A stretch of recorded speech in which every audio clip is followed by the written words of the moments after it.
অজন্তা নেওগ বাইদেউ আপুনি যদি অক্টোবৰত যদি দৰমহাটো দিম বুলি ভাবিয়ে আছিলে তেনেহ'লে ইমান দিনৰ পৰা মানুহখিনিক আশা কিয় দেখুৱাই আছিলে? আপুনি এগৰাকী নাৰী হয়নে নহয়? আৰু নাৰীয়ে যদি নাৰীৰ মূল বুজি নাপায়, বুজি পাব কোনে? অসম চৰকাৰখন মই দুখীয়া বুলি ক'লোঁ, দুখীয়া। তেওঁলোকে সৰু সৰু কৰ্মচাৰীকো তেওঁলোকে দৰমহা দিবলৈ অকাত নাই। নমস্কাৰ, মই দিগন্ত ভাইটি। বন্ধুসকল, মোৰ অজন্তা নেওগ বাইদেউলৈ এটা ডাঙৰ প্ৰশ্ন। এতিয়া প্ৰশ্নটো হ'ল কি, মাজতে তেওঁ কি ক'লে যে 1 অক্টোবৰৰ পৰাহে তেওঁ অংগনবাড়ী কৰ্মী, সহায়িকা, মধ্যাহ্ন ভোজনৰ আইসকলৰ দৰমহাটো বঢ়াব, মানে চিন্তা কৰিব তেওঁলোকক লৈ। মই এটাই প্ৰশ্ন, তেওঁলোকৰ দৰমহাটো এই 5-6 হাজাৰ টকা বঢ়াবৰ কাৰণে ইমান লেট কিয়? এই চৰকাৰখন ইমানেই দুখীয়া হৈ গ'ল নে কি? চৰকাৰখন ইমানেই দুখীয়া যে তেওঁলোক মানে অসমৰ যিখিনি কৰ্মচাৰী আছে তেওঁলোকক দৰমহাটো দিবৰ কাৰণে ইমানখিনি সময় লাগে তেওঁলোকক। গতিকে মই অসম চৰকাৰখনক দুখীয়া বুলি ক'ম। আজি দুখীয়া কাৰণেতো ইমান সময় লাগিছে। অজন্তা নেওগ বাইদেউ, আপুনি এগৰাকী নাৰী হয়।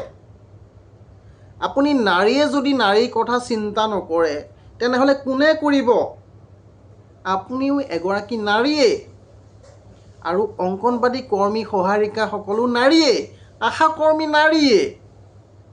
মধ্যাহ্ন ভোজনে যিসকলে স্কুলৰ ল'ৰা ছোৱালীৰ কাৰণে ভাত বনাই ইমান কষ্ট কৰি, হয়নে, সেই সকলো নাৰীয়ে। গতিকে নাৰীৰ কষ্টটো যদি আপুনি নুবুজে তেনেহ'লে কেনেকৈ হ'ব কওকচোন? কাৰণ আপোনাৰ ওপৰতে সকলোৱে ভৰসা কৰি থাকে ন, যে অজন্তা নেওগ বাইদেৱে কিবা এটা ক'ব, দৰমহাটো বঢ়াই দিব সোনকালে। সকলোৱেতো আপোনাকে বিশ্বাস কৰি থাকে, হয়নে নহয়? আপুনি কিবা এটা ক'ব বুলি তেওঁলোকে আপোনাৰ কথাই চিন্তা কৰি থাকে। গতিকে আপুনি যদি সেইখিনি চিন্তা নকৰে বাইদেউ, কেনেকৈ হ'ব কওকচোন?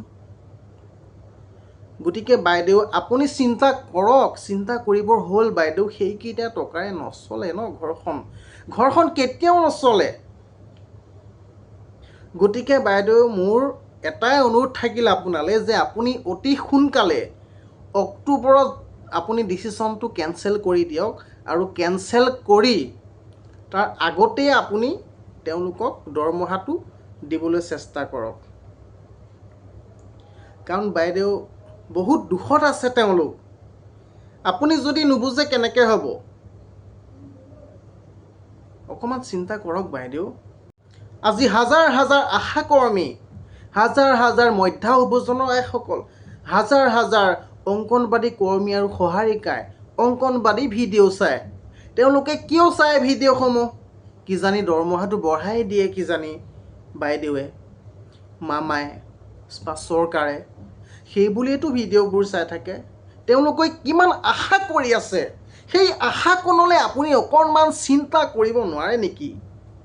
আপোনালোকৰ অন্তৰখন কেনেকুৱাও?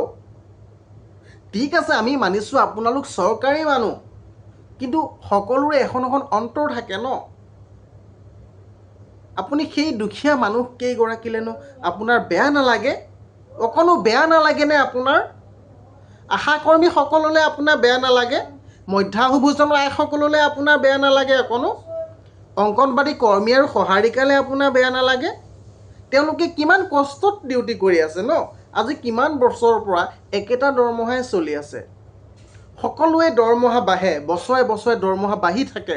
মিনিমাম 1000 বা 2000 টকা এটা বাঢ়েই, প্ৰাইভেট হওক বা চৰকাৰীয়ে হওক, যিমানেই যি নহওক। টকা 1000-2000 হ'লেও বা 500 টকা এটা হ'লেও বাঢ়ে।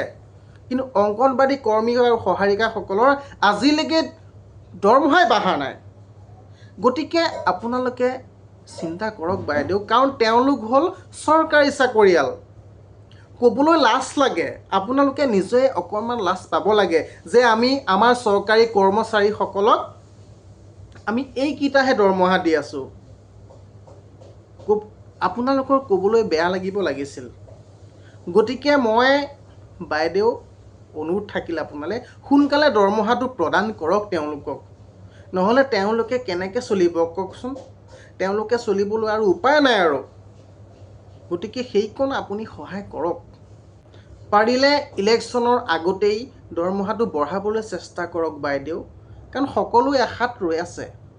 10 মাৰ্চৰ যিটো দিন গ'ল, 10 মাৰ্চত আপুনি যিটো মন্তব্য প্ৰদান কৰিছিল ৰাইজক, সেই মন্তব্যটোৱে আপোনাক কিন্তু বহুত ৰাইজে বেয়া পাইছে।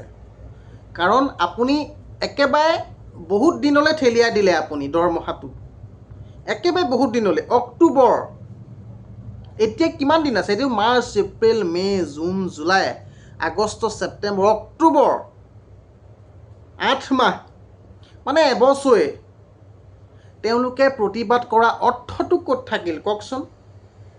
প্ৰতিবাদ যে তেওঁলোকে কৰিছিল, ধৰ্ণা যে ধৰিছিলে, তাৰ মূলটো কি থাকিলে কওক? তাৰ মূল একোৱেই নাই। গতিকে আপুনি চিন্তা কৰক বাইদেউ।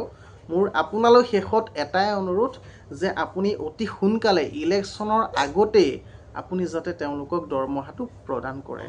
মোৰ সেইটোৱে লাষ্ট আপোনাক অনুৰোধ কৰিছোঁ বাইদেউ।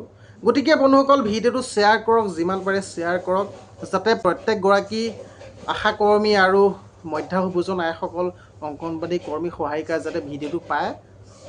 আৰু মোৰ ভিডিঅ'টো যদি ভাল পালে লাইক কৰক, কমেণ্ট এটা কৰি জনাওক যে ভিডিঅ'টো কেনেকুৱা পালে। আৰু বন্ধুসকল, মোৰ চেনেলটোলৈ যদি নতুনকৈ আহিছে ছাবস্ক্ৰাইবটো কৰি দিবলৈ নাপাহৰিব। আৰু নেক্সট ভিডিঅ'ত আকৌ লগ পাম। আজিলৈ ধন্যবাদ। জয় আই অসম।